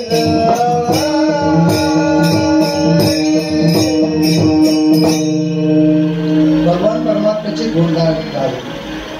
का कशासाठी म्हटलं माहिती का? माणसाचे एकदा जर गुण गायला लागलात ना की त्या गुणाप्रमाणे आपल्याला व्हावं वाटतं. पण आम्ही गुण गातो का? सगळ्यांनी खरंच कबूल गातो. गुणाचे गुण गातो आम्ही? अहो, गुण दुसऱ्याचे अवगुणच गातो. म्हणून आमच्यात पण काय येतात? आणि जर गुण गायले असते तर आमच्यात पण काय आले असते? गुण आले असते. आम्ही काय करतो? अवगुण बघतो. कसं बघतो? कीर्तनकारांनी तासभर 2 तास काय बोललं त्याच्याकडे बघत नाही. एक वाक्य कुठं चुकतंय, मग त्याचा व्हिडिओ कसा बनवता येत ना आणि तो कसा प्रचार करता येतो इथं लक्ष आहे. इथे महाराज म्हणतात आम्हाला गुण गायचे. का? हे गुणांचा समुच्चय व्हावा, ते गुण आपल्यात उतरावे. जे आम्ही पाहतो ना ते आपल्यात येतं, नीट आहे का? जे आम्ही पाहतो ते आमच्यात येतं. म्हणून नेहमी पाहत असताना चांगलं पहा, कधीही वाईट पाहू नका. चांगलं तुम्ही सगळ्यामध्ये सगळ्या ठिकाणी तुम्ही जर बघाल तर जिथे गुण आहे तिथं दोष असणारच. दिवा जरी किती तेवत असला तरी दिव्याखाली काय आहे? असणारच आहे. तर त्याच्याकडे बघा, दिव्याकडे पहा, त्याच्या अंधाराकडे पाहू नका. तो काय करतो ते पहा. असं चांगल्या गुणांचं वर्णन करा. देवाचं गुण आहे. किती गुण आहेत? अनंत म्हणती माझी स्वामी ते त्याचे आनंद गुण आहेत. पण तुकोबाराय म्हणतात तुझे गुण किती आहेत देवा नाही सांगता येत, पण 6 गुणांनी युक्त शास्त्रकारांनी सांगितलंय. ऐका, यश, श्री, औदार्य, ज्ञान, वैराग्य, ऐश्वर्य हे 6 गुणवर्य वस्ती जे म्हणून तो भगवंतो. या गुणांचा काय करा? उच्चार करा, त्याचा गुणानुवाद करा, त्याच्याबद्दल बोला. म्हणून गुण गाईन आवडे. किती आवडीने गायचं? महाराज एक बार एका ठिकाणी कबीरजी पाहिले. कबीरजीला पाहिलं गुणगान आहे. एका बाईने नवीन नत आणलं. आता काय आहे, एखादी वस्तू आम्ही जर नवीन आणली आणि त्याच्यावर कोणी कमेंट्स दिलीच नाही, त्याच्यावर काही चर्चा झालीच नाही, तर आणून त्याचा काय कुणीतरी विचारलं पाहिजे की नाही? एका बाईने बांगड्या सोन्याच्या नवीन, अख्खा गाव कधी नाही फिरली पण तेवढ्याच दिवशी गाव फिरली. पण एका पण बाईने विचारलं नाही कधी केलंस नाही कळलं. फार हातवारी करत चालत होती. कुणीतरी बघावं, एकीने तरी विचारावं, बाई कधी केलंस ना. एवढा पश्चाताप झाला तिला, एवढा राग आला. त्या रागाच्या भरात तिने त्या वाड्याला आग लावली. पेटला वाडा. सगळी माणसं आग विझ पाणी घेऊन आग विझवायला ते लागली आता छाती बडवायला. वाडा जळला, वाडा जळला, वाडा जळला. एवढ्यात एक म्हातारी आली. काय ग बांगड्या कधी केल्या? ती म्हणाली म्हातारी हे जर सकाळी विचारलं असतं तर वाडा कशाला जाळला असता. वाडा जाळण्याचं कारण काय हे विचारायला पाहिजे ना, कुणीतरी बघितलं पाहिजे. हे जर नाही बघितलं तर त्याचं कौतुक राहत. त्या बाईला नथ घातली होती, म्हणजे नथ दिली होती नवऱ्याने. ती नथ चालताना इकडं तिकडं ती नथ हलवायला लागली. मग शेवटी त्या पाण्याला गेली. त्या पाण्यावर महिला होत्या. तिने मग थोडस नाक मुरडायचा विचार केला. मग कुणीतरी विचारलं कधी आणलीस, किती रुपयाला मिळाली. मग ती कौतुक करायला लागली. आमच्या ह्यांना नुसतं सांगायची खूप की लगेच आणलीच. कधी तिने हे पाहिलं काय त्या नथीचं कौतुक चाललं.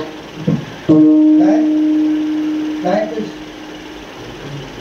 हा नथनी दिस यार ने उसे स्मरण बारंबार, नाक दिया जिस यार ने उसको भूल गई ना. नथनी दिली त्याचा विचार करते, पण ज्यांनी नाक दिलंय त्याला विसरून गेलो. नथनी दिली त्याचा विचार करतो, पण नाक ज्याने दिलंय त्याचं काय. पण महाराज म्हणतात विसर न व्हावा, मी तुझं गुणगान गाईन आणि हेच माझी प्राप्ती असेल. माझ्या आयुष्यामध्ये देवा तुझं सकाळ संध्याकाळ तुझं स्मरण होणं, गुणगान गाणं ही माझी काय आहे जोडी. हेच माझं जोडी आहे. म्हणून वारकरी संप्रदायामध्ये तुम्ही आम्ही सगळ्यांनी विचार करा प्रत्येकाने बरं का. आम्हाला बाबांनी सांगितले माळी जपा. किती माळी सांगितल्या? किती माळी जपायला सांगितले? 11 माळी जपायला सांगितले. आमचं बोलतो तुमचं आता काय नव्हतं. 11 माळी जपायला सांगितले. 11 कमीत कमी 5 तरी जपा.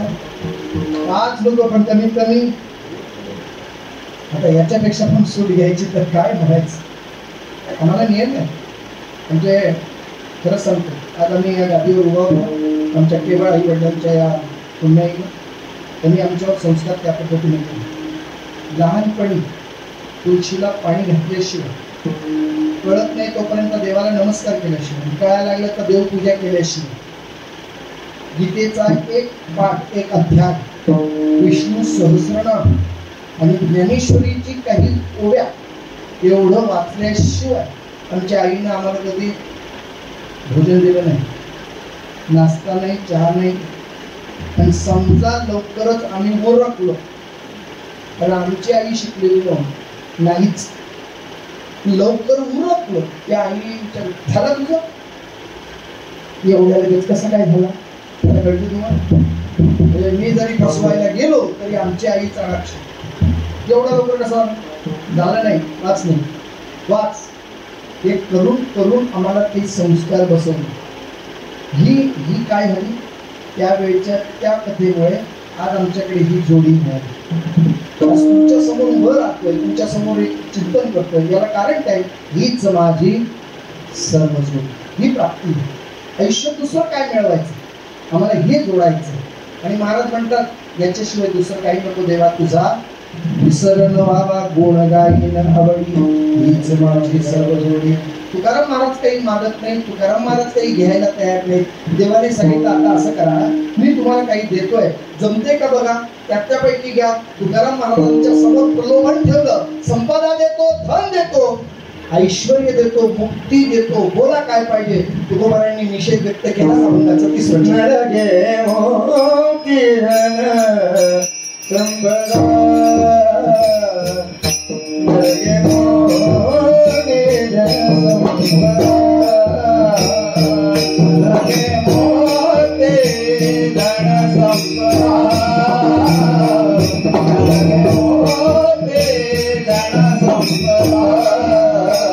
लगे मोती धन संपदा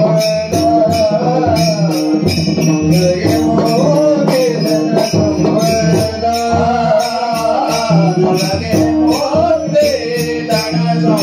मोती धन संपदा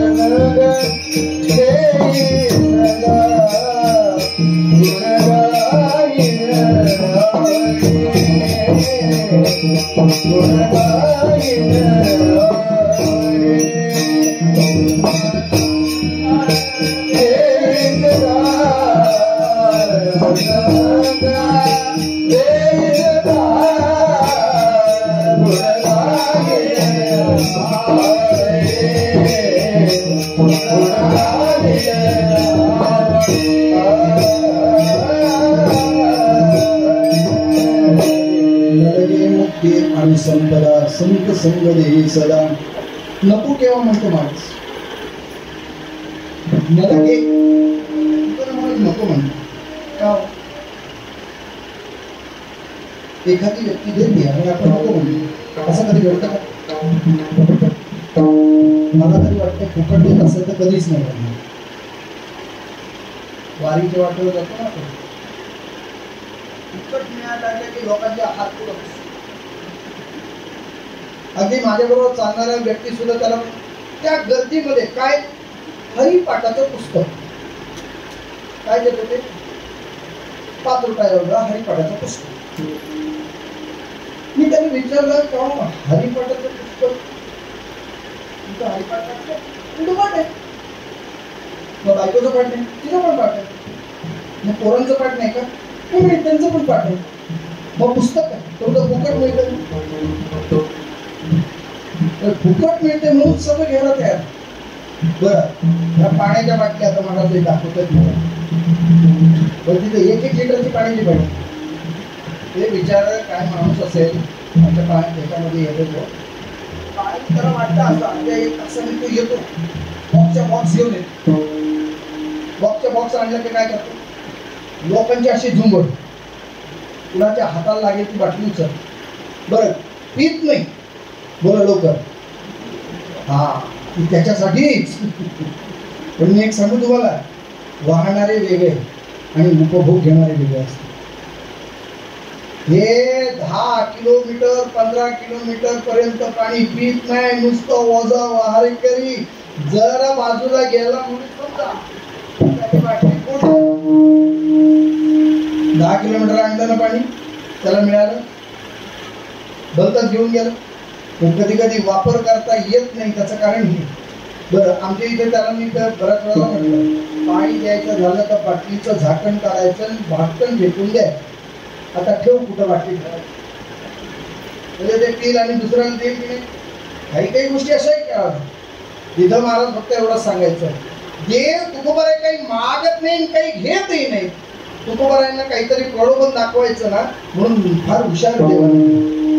तुम्हाला माता भगिनींना विचार समजा, तुम्ही एरवी जर त्या सोनाराकडे गेलात नाही तर कपड्याच्या दुकानात गेलात ना, तर लाईट कमी असतं. बोला लवकर. आपण आतमध्ये प्रवेश केला नाही केला की बोला सगळ्या लाईटीला. मग आपल्या समोर दागिने म्हणा, साड्या चोळ्या काय असेल, कपडे बिपडे ते असे समोर दाखवले. आपल्याला प्रश्न पडतो, एवढ्या 200 साड्या त्यांनी उघडल्या आणि आता नको म्हणाला तर कसं वाटेल? बळं का होईना 2000ची साडी घेऊनच येते. हे प्रलोभन आहे, हे प्रलोभन आहे. हसतो माणूस, घेतो, तयार होतो. देव तसा द्यायला तयार झाला. घ्या ना, मुक्ती घ्या. तुकाराम महाराज म्हणतात, नरके मुक्ती आणि संपदा. मुक्ती नको देवा. का नको म्हणाले? याचं कारण, मुक्ती आमच्याकडे आहेच ना. तुका म्हणे मुक्ती परणी आता दिवस सच्चारी खेळ मिळी. अरे नको तुझी मुक्ती ना देवा, माझ्याकडे आहे ना. माझ्याकडे आहे ते कशाला देतोस तू? नको. मोक्ष आम्हा घरी दासी अरे ती आमच्याकडे दासी म्हणून आहे, कशाला आम्हाला देतोस तू? नको मुक्ती. संपदा, तुकाराम मला म्हणता संपदा देऊन तरी काय उपयोग आहे देवा? संपदा सोहळा नवडे मनाला लागला टकडा पंढरीचा. अरे संपदाही नको, तुकाराम महाराज काहीच नको का? द्यायचंय ना ज्याच्यामध्ये आमचं मन रमतं, ज्याच्यात आम्ही आनंदी होतो, ज्याच्यात आमचा परमार्थ घडतं, ज्याच्यात तुझा विसर होत नाही. या सगळ्या गोष्टीला मुख्य कारण काय? संत संग. सदा संतांच्या संगतीत राहिलो ना की हे कीर्तन होतात, संतांच्या संगतीत राहिलं की हरिपाठ होतो, संतांच्या संगतीत राहिलं की नामस्मरण होतं, चिंतन होतं, कथा होते, तीर्थयात्रा घडते, संत संगतीत होते. म्हणून संत संग देई सदा. मग संत संग देतो का? तुकाराम महाराज म्हणतात नाही, देव सगळं देईल तर संत संग देत नाही. कारण देवाचं हा मुख्य ठेवाय बरं का, ठेवाय देत नाही. एकच दृष्टांत संतने वाणीला पूर्ण विराम देतो. दुपारच्या वेळेला लाईट गेली, गरम उकडते आणि एवढ्याच वाऱ्याच्या झोतावर त्या दरवाजाच्या समोर आईनं अंग टाकलं. जराशी पडते ना पडते, तो सकाळी 4 वाजल्यापासून काम करून करून बेजार झालेली, अंग थकलेला, पडल्या पडल्या डुलका लागलाच. त्याच वेळेला पोरग येतं, हे आई उठ, मला 2 रुपये दे. काय आहे? नाही मला 2 रुपये दे. तो कापूस वाला कापूस. आई म्हणाली आता जेवढेच माझ्याकडे काही पैसे नाहीत, जा हे बघ उठ, नाही तर मी तुला झोपून देणार नाही. लागला हलवायला. आईला वाटलं 2 रुपयासाठी का तू झोपमोड करा. पण पूर्वीच्या काळात तो बटवा असायचा माहिती नाही, माझ्या आजीकडे असायचं. तुम्ही बघितलं, एकात सुपारी, एकात पाणी, एकात ताक, ठीक आहे ना, त्याच्यात एकाच कोपऱ्यात पैसे असायचे. तो बटवा काढला, त्यात ते 2 रुपये काढले, पोराच्या हातात वगैरे, जा आता जरा 2 मिनिटं पडून दिले मला, 4 वाजता उठून परत कामाला लागायचं, स्वयंपाकाला लागायचं. ते पोरगं जातं, एक 10-15 मिनिटं होतात आणि पुन्हा पोरगं येतं, या आई उठ, मला 5 रुपये दे. आता काय? काही नाही, तो गोळावाला आलाय, गोळावाला. आई म्हणाली माझ्याकडे पैसे नाही. बघ मी तुला झोपून देणार नाही. लागला दरवाजा आतला. आईला वाटतं कारपेट ती बापाच्या वळणावरच नाही. सांगून आई म्हणाल नाही, 5 रुपये काढले, त्या पोराच्या हातात दिलेच. म्हटलं जा, येऊ नकोस. तो पुन्हा 10 मिनिटं नाही गेली तर पोरगा परत आला. आता काय? आता काही नाही, तो पेप्सीवाला आलाय.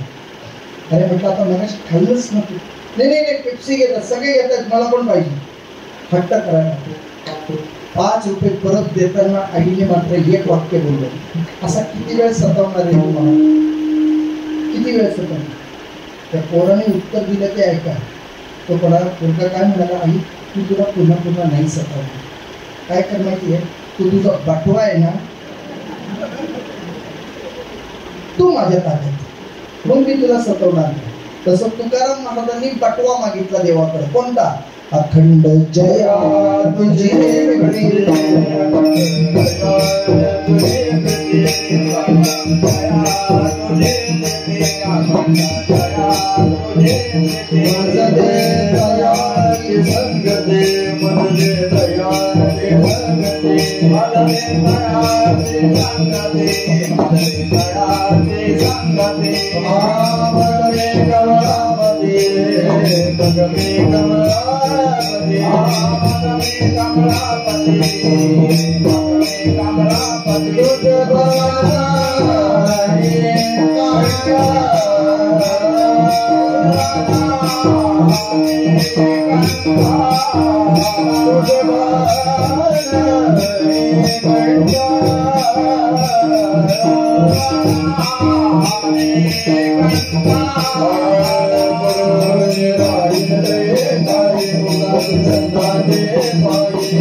सांगितलं देवा काही नको तुझं, एक काम कर. अखंड जया तुझी प्रीती मजले तयाची संगती. ज्याच्या प्रेमामध्ये तू आहेस, ज्याचं प्रेम तू आहेस, मज देत याची संगती मग मी कमळापती तुझ आणि कंटाळा तुला कंटाळा आणून देणार नाही. काय करेन मी माहिती का? असे संत भेटले ना पडोनी राहीन तये ठाये मुगाची संतांची पायी न करी न मागे न काही तुझी आण विठोबा. तुकाराम महाराजांनी असं मागितल्यावर देवाने जरा दडकावता. महाराज संत संगत इतकं सोपं आहे काय? बघू अवघड आहे संत बेटी. परी जगदेडे पण परी जगदेडी करुणा केली, परी जगदेडी करुणा केली, त्याच्याशिवाय संत भेटत नाही. मग या जन्मात नाही पुढचा जन्म घ्यायला लागेल. तुकाराम महाराज म्हणतात ठीक आहे देवा, संत संगत देणार असेल, गुणगायींना आवडीने जर मला घ्यायची असेल, हिचं माझी सर्व जोडी जर घ्यायचं असेल, तुझं विसरांना व्हावा हे जर करायचं असेल, मी पुन्हा जन्माला येईन, मी पुन्हा येईन. नव्हे तुम्हाला जन्माला घातलंस तरी चालेल, पण अभंगाच्या शेवटच्या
अमासी का म्हटलं माहिती?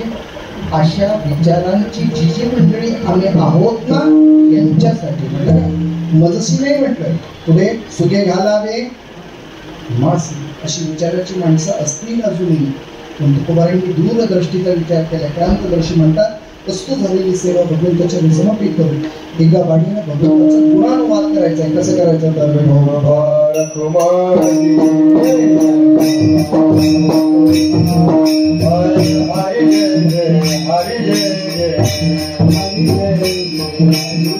Hare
गर्भवासी सुखे घालावे अमासे गुणगायी नावडी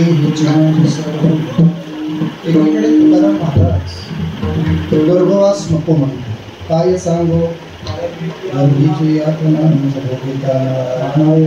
एकीकडे म्हणतो गर्भवास नको पण दुसरीकडे एक म्हणतो गर्भवास देव देवा भय नाही जन्म घेता आम्हाला भीती नाही का भीती नाही माहिती तुझं गुणानुवाद जर आमच्या अंतःकरणात असेल मुखामध्ये तुझं नाव असेल ना तर आम्हाला जन्म एक नाही किती वेळा यायला सांग आणि यायला तयार नाही घेईन आणि जन्म तुझी चरण सेवा सहारा ज्याला हे सगळं साध्य झालं ना त्याच्यासाठीचा अभंग आहे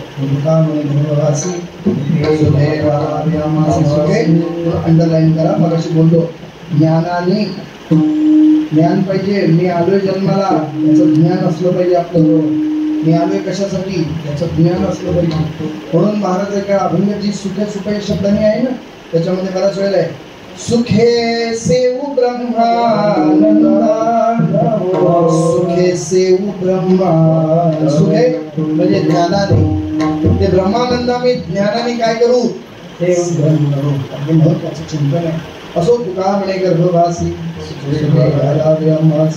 आणि आलो तरी आम्ही काय करू गुण गायन आपल्या सगळ्यांच्या उपस्थितीत सीमा भगवंताच्या मी समर्पित भगवंताकडे नित्य प्रार्थना असावी देवा तुझा एका तासाने तरी काय तलप यावी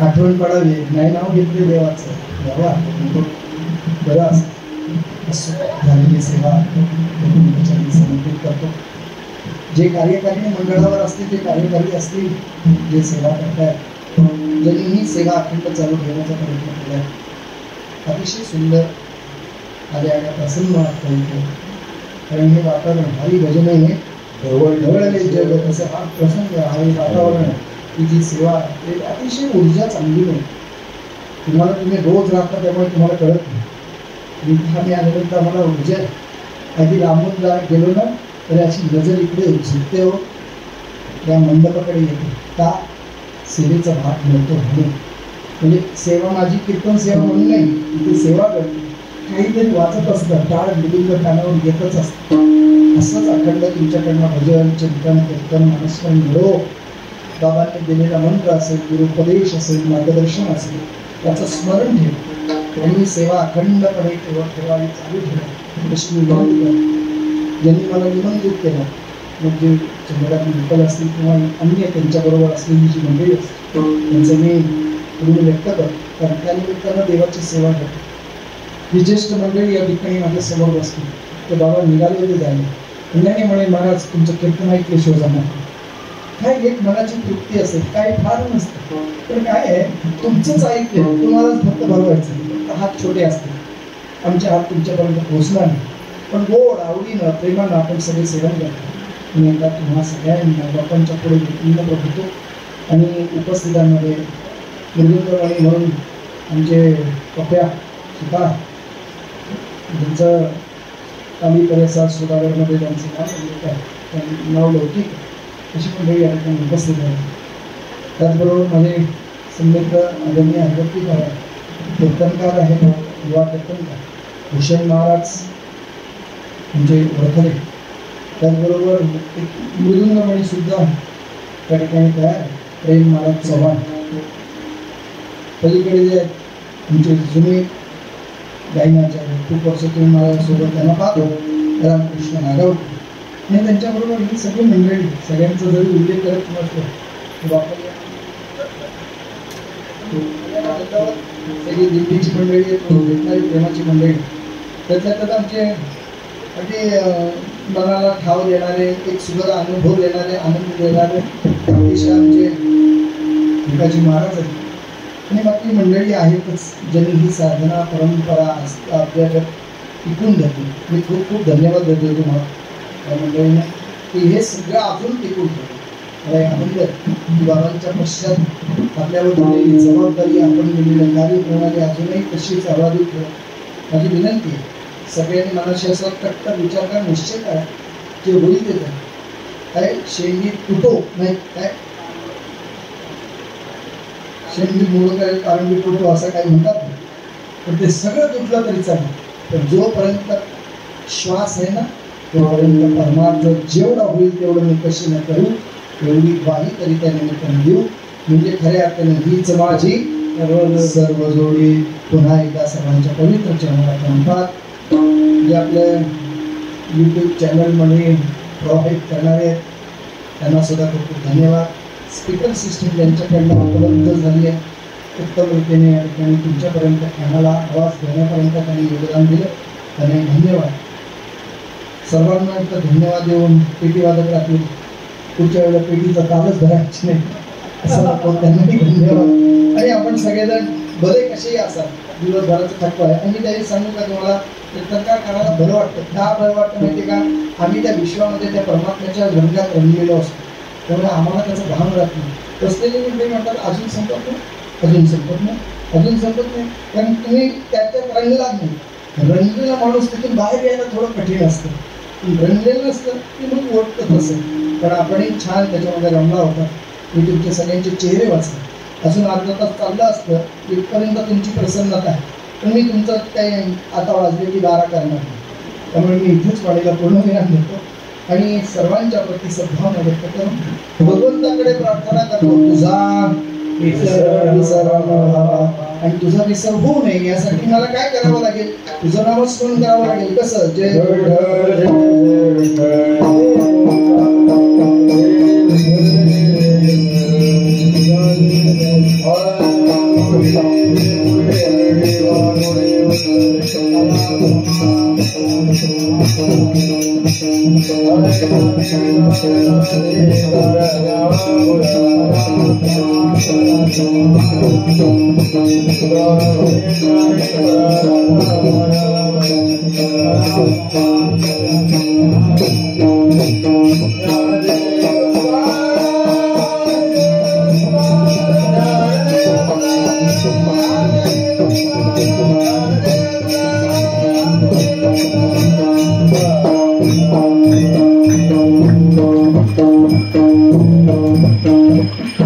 कुंडली गौरवार विठ्ठल श्री ज्ञानदेव द्वारा और ज्ञानेश्वर महाराज की जय गुरु द्वारा महाराज की जय कृष्ण भगवान की